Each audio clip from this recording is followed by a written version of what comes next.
ময়নাগুড়ি শহরে গভীর রাতে জোড়া এটিএম লুটের ঘটনায় চাঞ্চল্য।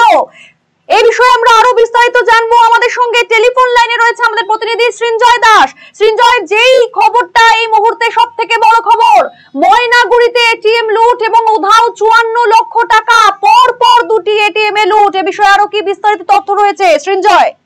একদমই তোমাকে বলে রাখতে চাই, ময়নাগুড়ি শহরে গভীর রাতে কিন্তু জোড়া এটিএম লুটের ঘটনায় কিন্তু রীতিমতো চাঞ্চল্য ছড়িয়েছে।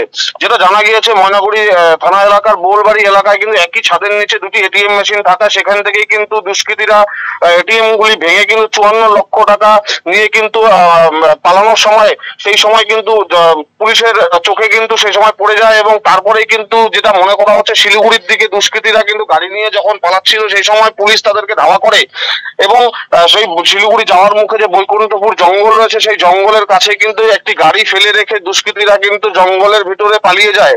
এবং পরবর্তীতে কিন্তু সেই গাড়িটিকে কিন্তু পুলিশ উদ্ধার করেছে এবং গাড়ির থেকে কিন্তু গ্লাভস সহ বিভিন্ন সরঞ্জাম, কিন্তু একাধিক জাল নম্বর প্লেট এবং হ্যান্ড গ্লাভস থেকে শুরু করে বিভিন্ন গুরুত্বপূর্ণ জিনিস কিন্তু সেই গাড়ি থেকে উদ্ধার করেছে। প্রাথমিকভাবে অনুমান করা যাচ্ছে, প্রমাণ লোপাটের জন্যই কিন্তু এই সমস্ত জিনিস ব্যবহার করছিল দুষ্কৃতীরা। তবে পুলিশের অনুমান, ভিন রাজ্য থেকে এসে কিন্তু দুষ্কৃতীরা এই কর্মকাণ্ড ঘটিয়েছে। তবে বৈকুণ্ঠপুর জঙ্গল কিন্তু পুরোপুরি ঘিরে ফেলা হয়েছে বন দপ্তরের সহযোগিতায় এবং ময়নাগুড়ি থানার পুলিশ গোটা ঘটনা কিন্তু তদন্ত শুরু করেছে। এবং ময়নাগুড়ি থানার পুলিশ এবং বৈকুণ্ঠপুর জঙ্গল কিন্তু টোটালটা ঘিরে ফেলা হয়েছে এবং দুষ্কৃতীরা যাতে বাইরে পালাতে না পারে সেদিকে কিন্তু নজর রাখা হচ্ছে। এবং প্রাথমিকভাবে অনুমান করা যাচ্ছে লুটের পরিকল্পনা আগে থেকেই ছিল, যেমন ভিন রাজ্যের থেকে এসে কিন্তু এই লুটের এইরকম লুট কিন্তু তারা করেছে বলে পুলিশ কিন্তু প্রাথমিক অনুমান করছে। এবং শহরের পর শহরের উপরে কিন্তু এরকম ভাবে দুটি এটিএম মেশিন ভেঙে এত টাকা লুট করে যাওয়ার ঘটনায় কিন্তু রীতিমতো চাঞ্চল্য ছড়িয়েছে গোটা এলাকা জুড়ে। তবে নিরাপত্তা ব্যবস্থা নিয়েও কিন্তু প্রশ্ন তুলছে সাধারণ মানুষ। একেবারেই ধন্যবাদ সঞ্জয়।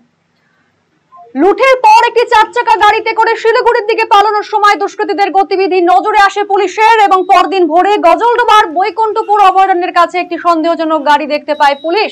পুলিশের উপস্থিতি টের পেয়ে গাড়ি ছেড়ে জঙ্গলের দিকে পালিয়ে যায় দুষ্কৃতীরা এবং ওই গাড়ি থেকেই পুলিশ উদ্ধার করেছে একাধিক জাল নাম্বার প্লেট, হ্যান্ডগ্লাভস সহ বেশ কিছু জিনিসপত্র। এই বিষয়ে কি জানা গিয়েছে বিস্তারিত শুনবো।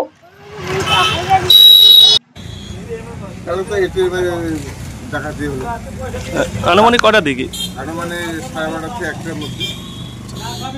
এবং কোম্পানির থেকে আমার ভাইটাকে প্রথম ফোন আসে এবং সেই ফোনে আমরা যা একটা ভিডিও ছবি পাঠায়, সেই ছবিতে যা দেখলাম যে একজন সম্পূর্ণ শরীরটাকে ন্যাকড়া দিয়ে পেঁচানো এবং শুধু চোখ দুটোই বাইরে, এবং সে স্প্রে করছে মানে ক্যামেরার মধ্যে ঘোরার পর। তারপর কিছুক্ষণ পরে এক ভদ্রলোক এদিকে যাচ্ছিল সপরিবারে, সে দেখে ফলো করে ব্যাংকের সামনে থেকে গাড়িটা রিটার্ন আসে এবং